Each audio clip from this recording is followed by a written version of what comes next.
reparations for Africa and the African diaspora are long overdue.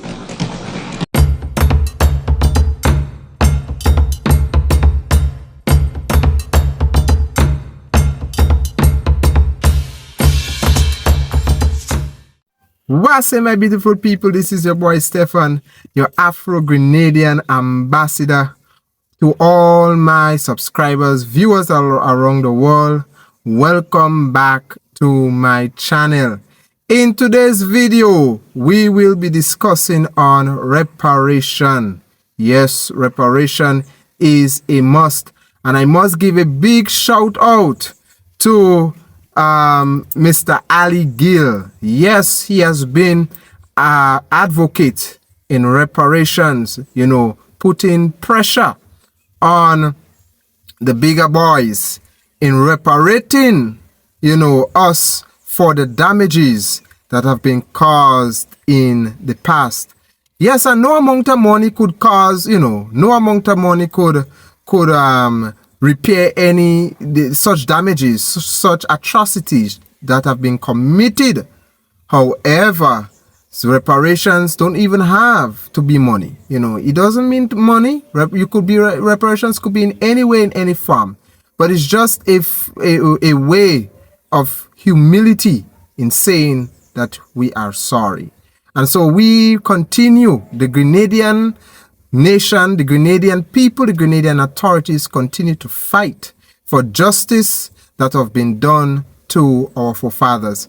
And so here I will play a video for you on what has been happening lately, what Grenada has been doing lately in regards to reparations. The government of Grenada has issued a demand for reparation from the Bank of England for its direct role in the enslavement of Africans and their descendants in Grenada during the 1780s. This request was made through a letter signed by the Grenada Cabinet and delivered to Andrew Bailey, the governor of the Bank of England. The letter highlights that the Bank of England owned 2 plantations and nearly 600 slaves on the island during the 18th century. Yes, so a big shout out to Mr. Ali Gill, and the Grenadian authorities that keeps on applying pressure. You know what? We little, but we could be very, very, very challenging at times when it comes to Grenada. Don't joke with the Grenadian people. We mean business when it comes to reparations for our foreparents and our foremothers that have been brutally treated on these plantations that were here on the island of Grenada. And this is a message to every descendant of slave masters that were here operating on Grenada. We are going to track you down one by one so that you can compensate us who are African descendants for the injustice and the brutality that our forefathers and foremothers have suffered on the plantations, walking in the hot sun without no pay. You feel that easy? That ain't easy, no? Walking in hot scorching sun with no pay. That's not easy. And so I just want to say, Mr. Ali Gill, you are one in a million. Thank you very much, sir. Kudos to you. I salute you. I salute your passion. I salute your persistency, your zeal in ensuring that justice is done for our foreparents, our forefathers that came on the island of Grenada and worked on these plantations, being treated as animals, and had nothing for they had nothing. They had nothing to look back for. They had nothing to gain in working on these plantations. So thank you, Mr. Ali Gill. Yes, thank you, Mr. Ali Gill. As we hear that he has the Grenadian authorities, I would say Grenadian authorities, because I know it is not only Mr. Ali Gill, but there are other people with him working along and ensuring that we get satisfaction. And they have written to the Bank of England, that I don't know who are the specific persons, but we found out that they owned plantations here, and they had over 600 slaves, two plantations, and 600 slaves were working on these plantations, over 600 slaves altogether working on these plantations. And you know, man, it's when you look at the history of how our people and our ancestors were treated, it was not good. And so we will track you down. Yes, wherever you are in the world, wherever you are in the world, once we find out that you have owned plantations here and you are responsible for what have happened, the brutality that have happened in the past, you know, whether you are once you are a descendant of such people that have brutally mistreated our people, you must be held accountable. Yes, you must pay for what your ancestors did.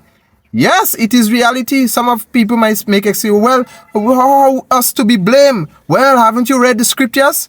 There were many instances in the Bible where generations had to pay for the deeds, the evil deeds of the ancestors, the evil deeds of the forefathers. God punished them. And so it's no difference today. So let's continue to hear how Grenada is continuing the fight and the struggle when it comes to reparations. The Bank of England, they own the Bailey's Bacolet and the what was then referred to as the Chemin Estate, now Good Hope Estate, and they were directly involved for a period of time in the operation of these plantations and owned slaves.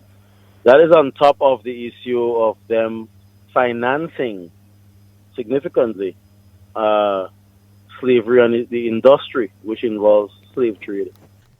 Yes, so as we heard Mr. Alighill said, is that the role that the Bank of England have played was financing the trafficking of human commodities on this plantation. And what we need justice for is how they were being treated.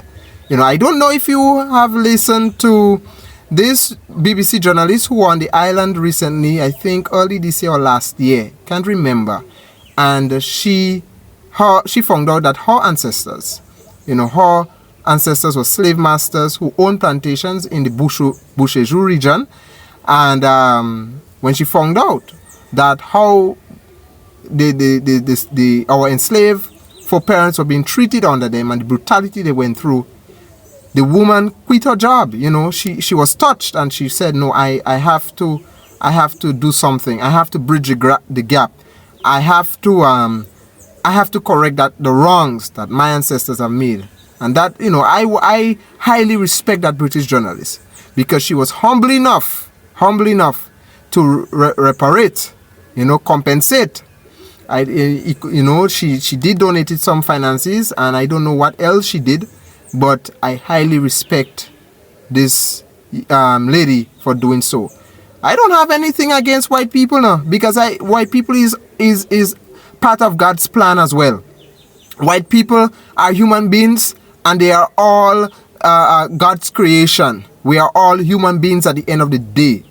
However, when it comes to the injustice, you know, that is what we are asking for. We are asking for our satisfaction, or we are asking for satisfaction in compensating the injustice that have done to our foreparents, you know. And so that is all that we are asking for, satisfaction, you know, satisfaction, acknowledged, and acknowledgement of what have happened, and to do something in the little or best way that you can to, you know, see that this hurt and this pain will always be there, you know, the trauma will always be there, but to see that we make a difference. Yes, we make a difference in forgiving each other, you know, compensating each other, reparating each other, showing some form of sympathy and empathy,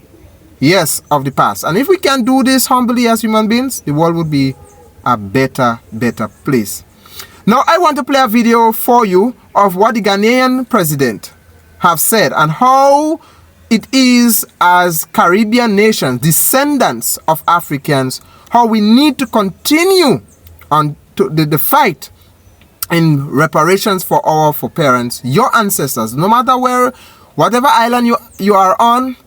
We need to continue that fight for reparations, because when the Ghanaian president said this, I was shocked when he made that statement, and it shows that we need to continue applying the pressure until something is done. It is astonishing to note that those enslaved receive nothing, worsened by the fact that many continue to work on the same plantations as wage laborers. Native Americans have received and continue to receive reparations. Japanese American families who were incarcerated in internment camps in America during World War II received reparations. Jewish people, 6 million of whom perished in the concentration camps of Hitlerite Nazi Germany, received reparations, including homeland grants and support. So it is time for Africa and the African diaspora. Yes, it is time that reparations be paid to our people, because as you heard President Nana Akufo-Addo, all right, I got the name correct. Thank you. Right, so my viewers, I got the name, my Ghanaian viewers, I got the name correct this time, right? So Nana Akufo-Addo, well, that was part of his powerful speech to the Grenadian parliament. He said, you know, if you have listened carefully, he said the Native Americans, they got compensated for the injustice that was done to them. Japanese got compensated for the injustice that was done to them. The Jews got compensated for the injustice that was done to them. But only our African enslaved parents, forefathers, descendants, we didn't get compensated for nothing.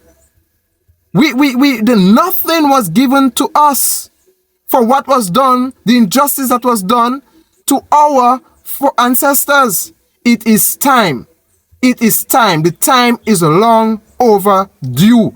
And Mr. Nana Akufo-Addo, I salute you, sir, on this. Yes, the Jews get it, the Native American get it, the Japanese get it. Why can't we get it? It is time that we be compensated for what was done to our ancestors. Why, when it comes to Africans, it's always a problem? Why, when it comes to Africans, there's always some level of discrimination? What is it about our race that people do not like? And when I mean people, you know, the 1%, the elites do not like. All right? That is when I mean people. What is it? We need to be compensated, and we need to be compensated now. Not tomorrow, not yesterday, not 2 years. We need it now. We need it now, and we will continue to make calls for reparation and justice for our people. So I thank President Nana Akufo-Addo for making this powerful speech to the Grenadian people. And as he said, is that no amount of money could repair the damage, but paying reparations is an acknowledgement, at least an acknowledgement of the evil that was done. And so I rest my case for now, and I thank you all for watching. See you next time. God bless you. Take care.